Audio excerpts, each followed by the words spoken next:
நீங்கள் இங்கே பைசா வாங்குறீங்கல்ல அப்படின்னு சொன்னால், இல்லை நான் எங்களுக்கு வந்ததுக்கு கொடுங்க, கொடுக்காட்டு நாளைக்கு உங்களுக்கு சிலிண்டர் வராது அப்படிங்கிறாங்க. இல்லைம்மா, அது டோட்டலி தப்பு. சார் சொன்ன மாதிரி டோர் டெலிவரி, கிச்சன் டெலிவரி பண்ணுற வரைக்கும் அந்த டெலிவரி சார்ஜஸ் சேர்த்து தான் ரேட்டு ஃபிக்ஸ் பண்ணுறாங்க. RSP retail selling price. நீங்கள் ஒரு பைசா கூட கொடுக்க தேவையில்லை. அப்படி ஏதாவது டிமாண்ட் பண்ணாங்கன்னா நீங்கள் உங்கள் டிஸ்ட்ரிபியூட்டர் கிட்ட கம்ப்ளைண்ட் பண்ணுங்க. Immediately officers will take action. Don't worry. மேயர்கிட்ட போய் கேட்டேன் சார், ஏன் இந்த மாதிரி கேட்குறீங்க, கேஸ்ட் ஆஃபீஸில் போய் கேட்டேன் சார். கேட்டதுக்கு அவங்க என்ன சொன்னாங்க, அவங்க வந்ததுக்கு பெட்ரோல் செலவு வேணும்ல. அதான் ஏமாத்துறாங்க, அதான் ஏமாத்துறாங்க. இவர் வந்து ஐஓசிஎல் நீங்கள் சொல்லக்கூடிய இந்தியன் கேஸ் கம்பெனியோடைய சீஃப் மேனேஜர் திருச்சி ஏரியாவில் இருக்காருமா. அவங்க சொல்கிறத அவங்க வாயால் கேளு. கிச்சன் வரைக்கும் கொடுக்கறதுக்கு தான் சம்பளம். ஒரு ரேட்டு சிலிண்டர் 700 ரூபான்னா ஆக்சுவல் ரேட் 650 ரூபா. அது டெலிவரி சார்ஜஸ்க்கு டிஸ்ட்ரிபியூட்டருக்கு 50 ரூபா. அதையும் சேர்த்து தான் அந்த ரேட்டில் வச்சு 700 ரூபான்னு ஃபிக்ஸ் பண்ணி ரேட்டு சேல்ஸ் பண்ணுறோம் உங்களுக்கு. ஸோ உங்கள்கிட்ட வாங்கியாச்சு, கவர்மெண்ட்டு டெலிவரி சார்ஜ் சேர்த்து வாங்கியாச்சு. அதனால் நீங்கள் எக்ஸ்ட்ரா தர தேவையில்லை, தரக்கூடாது. அந்த மாதிரி யாராவது டிமாண்ட் பண்ணாங்கன்னா நீங்கள் உங்கள் ஏஜென்சிட்ட இம்மீடியட்டாக கம்ப்ளைண்ட் பண்ணுங்கள். சட்டப்படி தப்பு.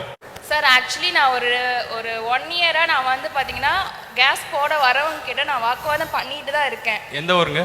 சேலம் சார். சரி, ஓகே. பட் அவங்க என்ன சொல்றாங்கன்னா, உங்களுக்கு அப்படி வந்து இது பண்ணா உங்க ஒரு ஆளுக்கோசம் நாங்கள் வந்து நீங்களே வந்து வேணா கேஸ் இது பண்ற இடத்துல புக் பண்ற இடத்துல வாங்கி. இல்லம்மா, ஒவ்வொரு ஏரியாவுக்கும் ஒரு ஃபீல்ட் ஆஃபீஸ் இருக்காங்க. சேலத்துல ஒரு லேடி இருக்காங்க, மலையாளி லேடி சேலத்துல இருக்காங்க.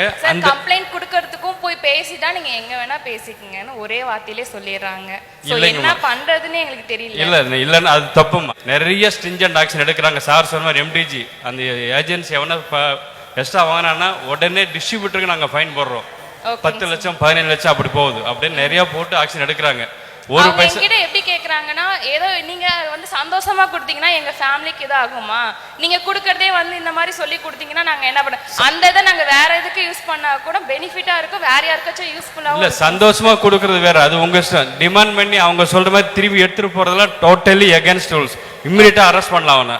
அது மாதிரி நீங்க கம்ப்ளைண்ட் பண்ணீங்க. பட் ஆனா லேட் பண்றாங்க சார். ஆமா ஆமா, நான் சொல்றேன் சார். அம்மா இங்க பாருங்கம்மா, நான் ரொம்ப சிம்பிளா சொல்றேன்.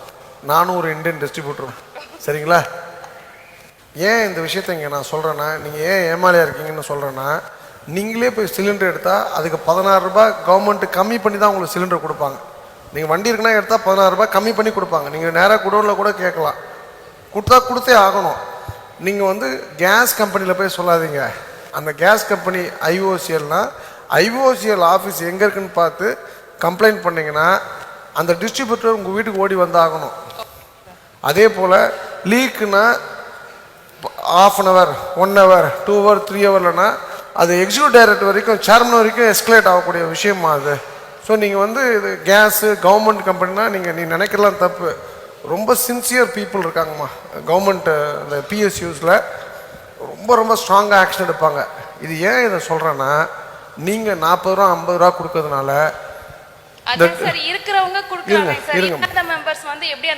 ஒரு நிமிஷம் இருங்கம்மா, அலோவ் பண்ணுங்க. நீங்கள் 40 ரூபா 50 ரூபா நீங்கள் கொடுக்குறீங்கம்மா சிலிண்டருக்கு. கொடுக்கறதுனால அந்த கேஸ் கம்பெனிக்காரன் இருக்காங்க பார்த்தீங்களா, அவங்களுக்கு சம்பளம் கொடுக்க மாட்டாங்க. உனக்கு 100 சிலிண்டர் போடுறியா, ஒரு சிலிண்டருக்கு 50 ரூபா வந்துடும். வண்டி வாடகை 1000 ரூபா போச்சுன்னா ஒரு நாளைக்கு 4000 ரூபாய் லாபம் உனக்கு. அந்த சிலிண்டர் ஏஜென்சி வந்து சம்பளம் கொடுக்கணும். அவங்க கொடுத்தாங்க